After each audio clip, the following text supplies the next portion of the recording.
the year. That is very much a natural behaviour. These animals are obviously very large and they're reptiles, which means to keep that big body of his, he's got to sit in the sun and try and soak up as much warmth as possible.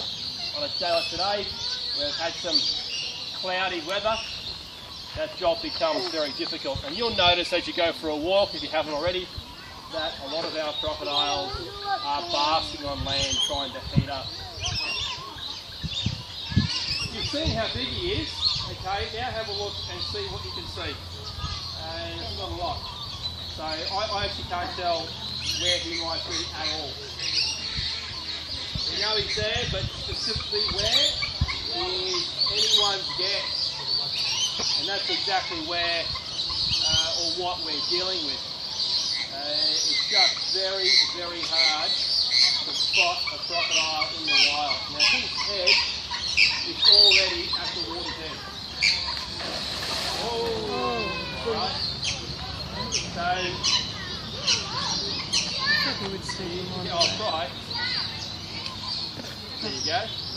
So folks, it's just incredibly difficult. So crocodile safety, and we'll talk a bit about safety today, is less about actually working out where a crocodile is or isn't. It's all about just assuming the crocodile's always there and just avoiding the waterway.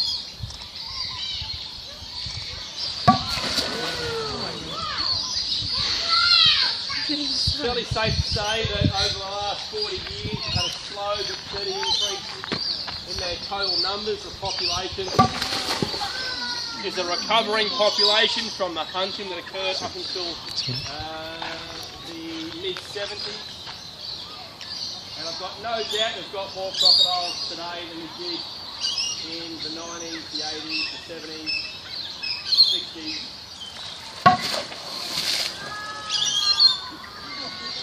But I think the question we should be asking ourselves perhaps is, do we have as many crocodiles today as we did in the 1900s or the 1890s? That we'll probably never know. But that's the sort of time it takes for these guys to recover. To put it perhaps in a perspective, a crocodile bully here was probably born in the 1940s, 1950s. That's how old he is. Okay? So he's, not only survived probably 80 years of life, but he survived through a period where they used to shoot crocodiles. Okay? So he's managed to avoid all of that. And unfortunately for him, I'll tell you when. Go now.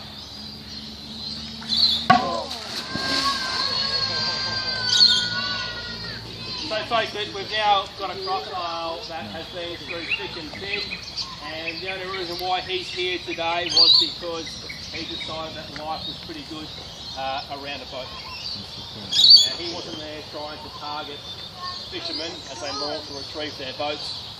He's there snatching all things around the boat. Bait traps get chucked overboard that breeds in fish, he eats fish. Crabs, even across his size, more than happy eating, crabs that size and fish like barramundi. I don't mean to say they don't need to take down these massive prey just because they can. We might feed him this jump.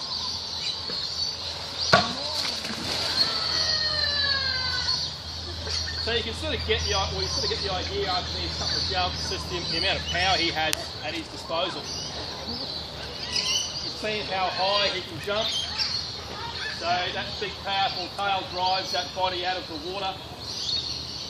He would weigh anywhere between 800 to 1,000 kilos. We had him on a set of scales and we actually got a crane and trained him in. He was in a box. The box weighed about 150 kilos. The scales, I think, ran somewhere in the 900 kilo range. So take the box off. I'd say he's put a bit of weight back on since then. He lost a bit of weight initially. I'd say he's put weight back on. I'd be confident to say he weighed anywhere between 800 to 900 kilos. And you saw how high he was there. Alright, that's how much power in the outfit. The jaws, sort of heard those jaws come together.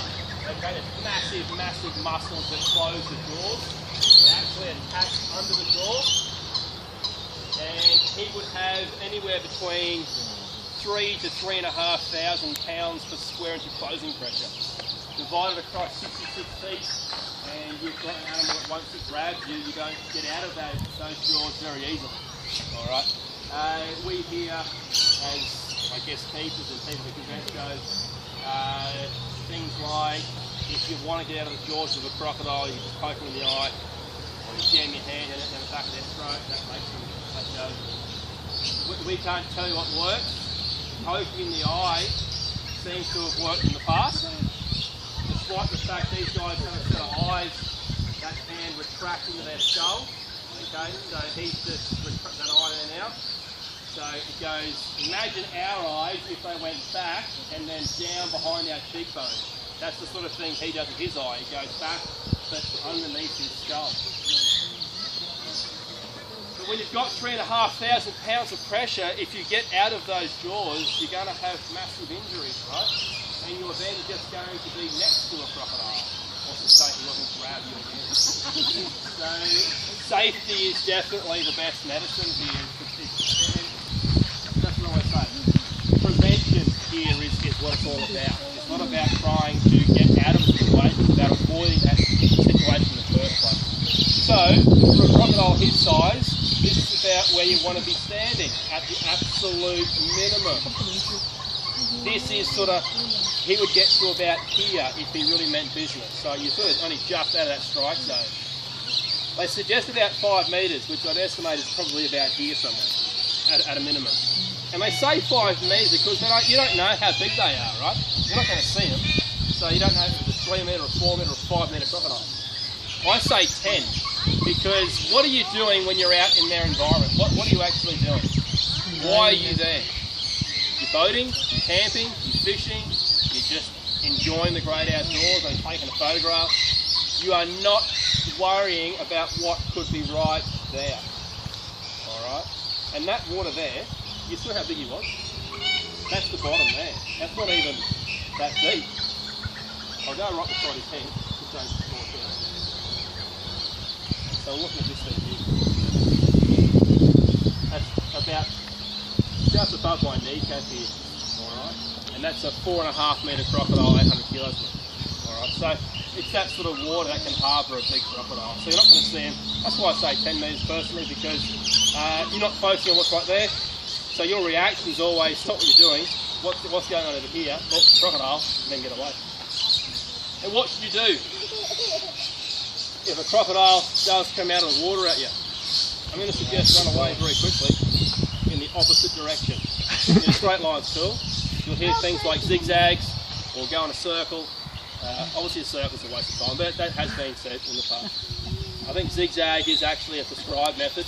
I just think you run twice as far to get only half the distance away. Fair to say crocodiles can't move side to side very quickly, but who cares? You can always outrun them in a straight line going the other way. That would be my recommendation. And I think above anything else, what you have to be is observant.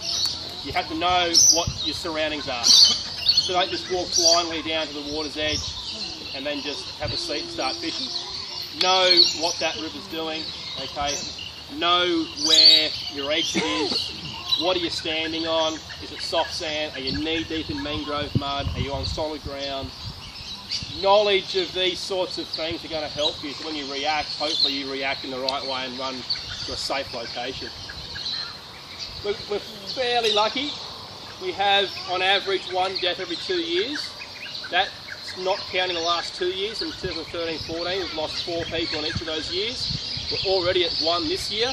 So the average over the last 3 years to date is not good.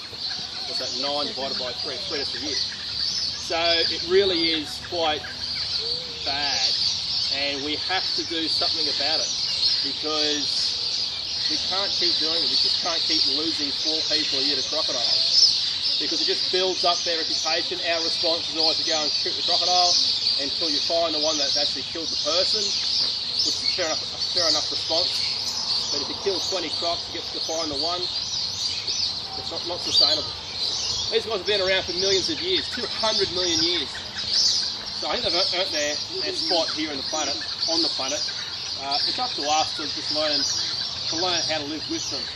We're quite lucky we don't rely on our waterways to survive. We don't need to go down to the water, get a drink of water, wash our clothes or find food. We're only going down there for recreational purposes, save perhaps professional fishermen.